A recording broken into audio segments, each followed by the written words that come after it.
Come to Helmuth Ford, home of the lifetime powertrain warranty.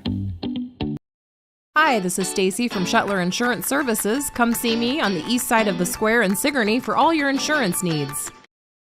The Retro Antique and Curiosities Crawl is this Friday and Saturday. Friday from 10 a.m. to 5 p.m. and Saturday 10 a.m. to 4 p.m. Embark on a shop-hop adventure designed for people to discover hidden gems in shops and communities in a well-organized and distinctive antique shopping experience. With shops in Oskaloosa, Pella, and Eddyville. For more information, find Retro Antique Tour on Facebook. Come have a fun night with the band Brass Pair performing at the Keswick Tavern this Saturday night. The band will be playing from 8 to 11 p.m. with no cover charge. The Keswick Tavern is located at 117 South Iron Street in Keswick, Iowa. Brass Pair is an Eastern Iowa rock and variety band specializing in music from multiple genres. They're going to play the big, juicy hits this Saturday night at the Keswick Tavern from 8 to 11 p.m.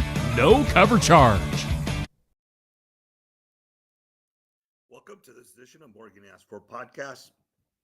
Solo tonight. Trevor's out with a show for work. So it's going to be a shorter one tonight. Just going to call this one, Cap's Thoughts, just a few of my topics I want to talk about this week. But mainly I just want to thank you, the listener, the viewer, however you consume this podcast. I just want to thank you. The podcast has gotten a little bit bigger. We've changed a few things, changed platforms, changed some hosting sites, and able to see where and how people are viewing this. And it is amazing. There's, 4 people in Sweden listen to it, 2 people in South Africa. It is amazing who listens to this and where, and it's really interesting to see. We're well over half the states have someone that have consumed this in the last month.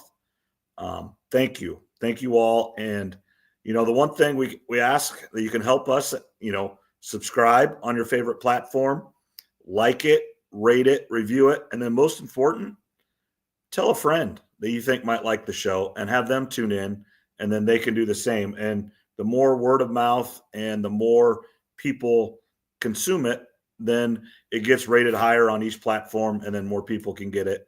And it does help us more than you know. Then also, I want to personally thank Steve Shuttler at Steve Shuttler Media for allowing us to be on his platform. Also with the help of Dan Bryce at DB Landscaping for making that possible as well.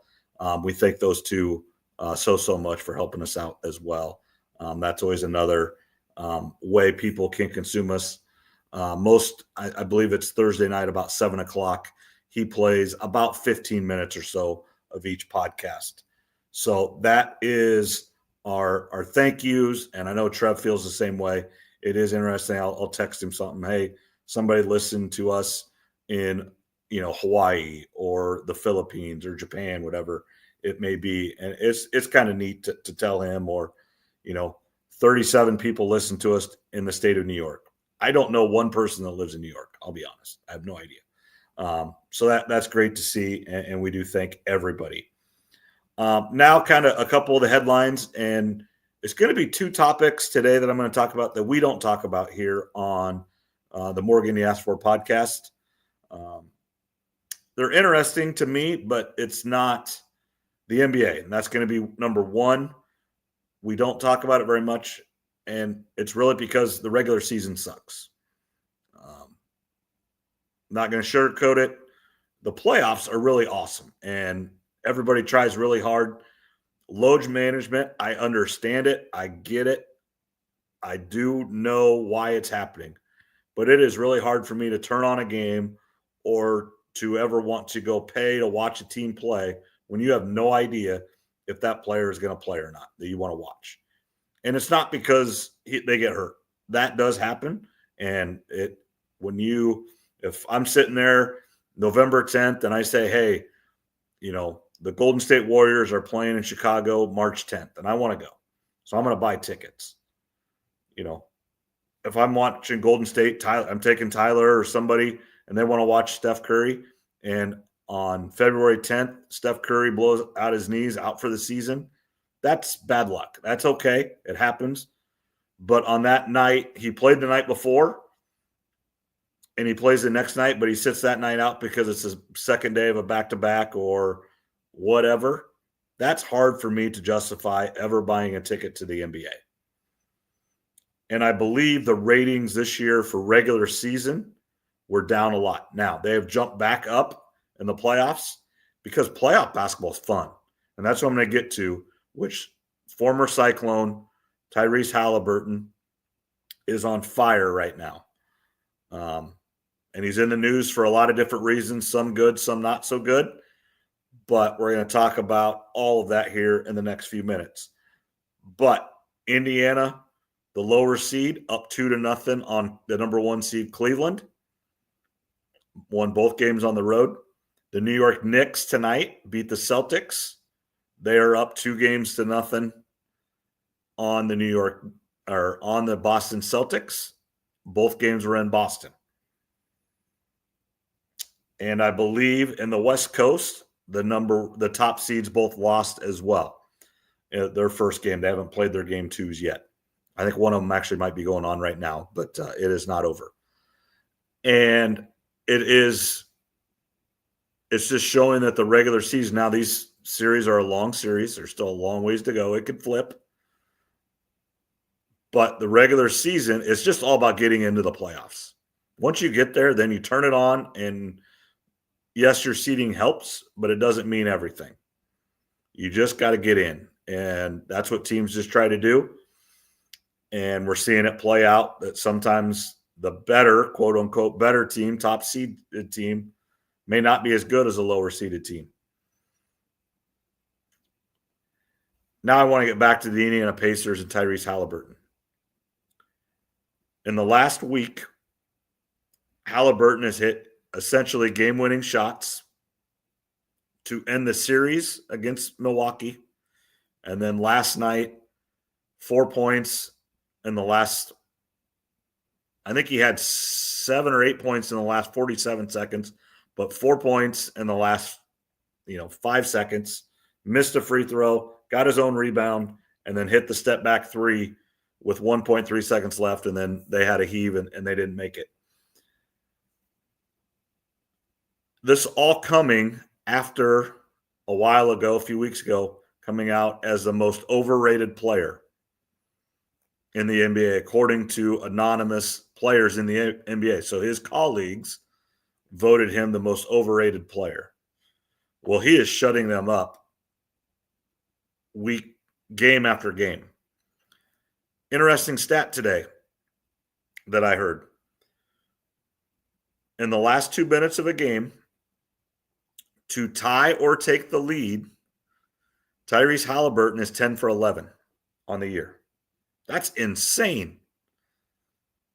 10 for 11 to tie a game or to win a game this season. And he is not an elite shooter. He's a really, really good shooter, but his shot just looks a little squirrely. It has since high school, college. It did at Iowa State, but it goes in when it matters, and that's all that matters. Kind of a fancy way of saying that, and he wants the ball and he loves it. And he did the signal, the big marbles. If you guys remember Major League 2, Tanaka to Pedro Serrano, where he kicked Joe Boo out and he was saying no marbles and stuff like that. But that's a whole different topic there. But Indiana has won a game where they're down 7-8 points in the last minute or two times. I think it had only happened 3 times ever, and 2 times in the last week with Indiana, with Halliburton hitting the game clinching shot with about 1 second left each time. Now you're getting to, is Halliburton the best professional player to ever come out of Iowa State? I think it's pretty obvious it's trending in that direction. Fred Hoiberg had a pretty good career. Jeff Hornacek had a really great career in the NBA. There's been others that have had decent careers. George Niang's still in the NBA. But Halliburton is approaching perennial all-star, max contract, U.S. Olympic team member. You know, the next Olympics, he's going to have a much bigger role. He barely played this year in the Olympics, but he was on the team. The next one, he's going to have a place where he's playing. He's going to be a person that they depend on. And then just his personality. Him and George Niang, you can't teach it. They just have it. Their smile, it's infectious. People love to be around them. Now the downside. John Halliburton, his father, on the court when they clinched it against Giannis, getting right in his face, unacceptable.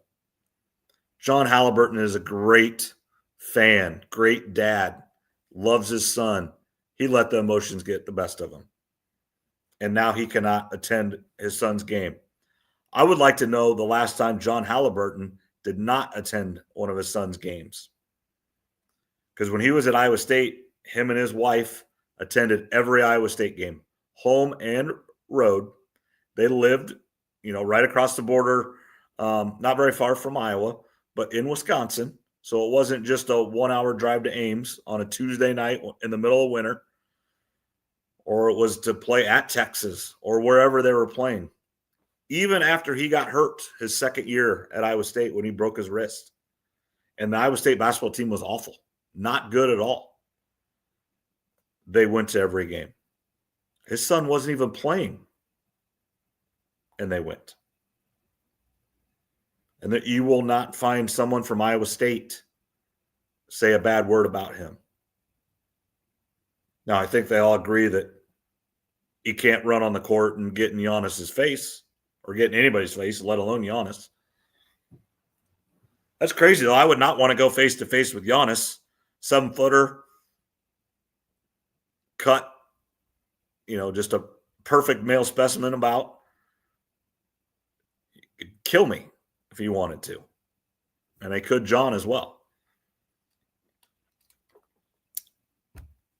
But Indiana is making a name for themselves. They're keeping going on. And the Indiana Fever, transitioning to Caitlin Clark last Sunday in Iowa City, put on a show. 2 most important shots that she hit. The first shot came out right away, hit a big long 3. And then right before she came out, hit one from beyond her shot that broke the record where her number is on the floor. She could have only made those 2 shots and it would have been worth it. She puts on a show. She never disappoints, it seems like. She says the right thing. She does the right things.